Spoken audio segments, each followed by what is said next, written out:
তামিমের সাথে জুটি বেঁধে কমেন্ট্রি করার জন্য তৈরি হচ্ছেন মাশরাফি। বল রেখে কম বক্সের মাইক্রোফোন তুলে নিতে চাইছেন ম্যাশ। এমনকি স্যার ক্যাটলি অ্যাম্ব্রোসকে বলেও রেখেছেন মাশরাফি। কমেন্ট্রি করার জন্য নিজের ইংরেজি আরও ভালো করার প্রস্তুতি নিচ্ছেন ক্যাপ্টেন ফ্যান্টাস্টিক। মাশরাফির ধারাভাষ্যকার হওয়া নিয়ে বিস্তারিত থাকছে প্রতিবেদনে।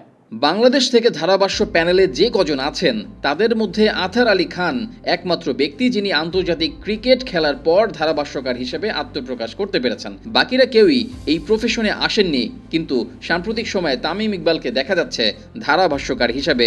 বাংলাদেশ বনাম নিউজিল্যান্ড সিরিজে তামিম একবার ধারাভাষ্য দিয়েছিলেন, বিপিএলেও মাইক্রোফোন হাতে নিয়েছিলেন তামিম। এমনকি ক্রিকেট ছাড়ার পর ধারাভাষ্যতে নিয়মিত হতেও দেখা যেতে পারে সাবেক টাইগার অধিনায়ককে। ক্রিকেটারদের জন্য মাঠের বাইরে দারুণ এক কাজ বলা যায়। আথারের পর তামিম এসেছেন এই স্লটে। তামিমের পর সাবেক অধিনায়ক মাশরাফি বিন মুর্তজাকেও এই প্রফেশনে দেখা যেতে পারে, আর তাও পুরো দস্তুর ভাবে।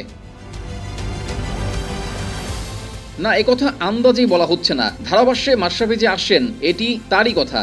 বিপিএল চলাকালীন একবার স্যার কাটলি অ্যাম্ব্রোসের সাথে আড্ডার ফাঁকে কাটলিকে মাশরাফি বলেছিলেন এই কথা। এমনকি রাইজিং বিডির প্রকাশিত তথ্য মতে মাশরাফি নাকি নিজের ইংরেজি ভাষাকে আরও বেশি শার্প করতে চাইছেন কমেন্টেটর হওয়ার জন্য। মাশরাফি যদি সত্যি সত্যিই কমেন্ট্রিতে আসেন তাহলে বেশ দারুণ একটা জুটি অপেক্ষা করছে বাংলাদেশি ভক্তদের জন্য। আথারের পর তামিম, তামিমের পর Mashrafe. New Zealand, England, Australia, Bharat, পাকিস্তানের পর বাংলাদেশ থেকেও কমেন্ট্রির জন্য সাবেক ক্রিকেটারদের পাওয়া যাবে। তামিম মাশরাফি যদি কমেন্ট্রিতে আসেন তাহলে উন্নত হবে দেশের কমেন্ট্রির মান। বাংলাদেশে কোয়ালিটিফুল কমেন্টেটর নেই এমন অভিযোগ হরহামেশাই শোনা যায়। এমনকি বিদেশি লিগগুলোতে যেভাবে ওজি ইংলিশ কমেন্টেটররা দাপট দেখান তেমনটা হয়ে ওঠে না বাংলাদেশের ক্ষেত্রে। তাই তামিম মাশরাফিরা পুরো দস্তুর কমেন্ট্রিতে ফিরলে বাংলাদেশের জন্যই ভালো হবে। এমনকি আগের থেকে আগ্রহ বাড়বে টিভি সেটের কমেন্ট্রি শোনার জন্য।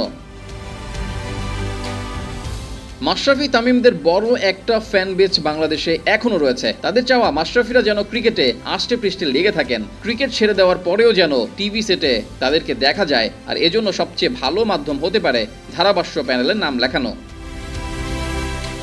গুঞ্জন সত্যি হলে নিকট ভবিষ্যতে কম বক্সে মাইক্রোফোন হাতে অভিষেক করতে পারেন বাংলাদেশ ক্রিকেট ইতিহাসের সর্বকালের সেরা অধিনায়ক। সেই অপেক্ষায় থাকবেন ক্রিকেট ভক্তরা।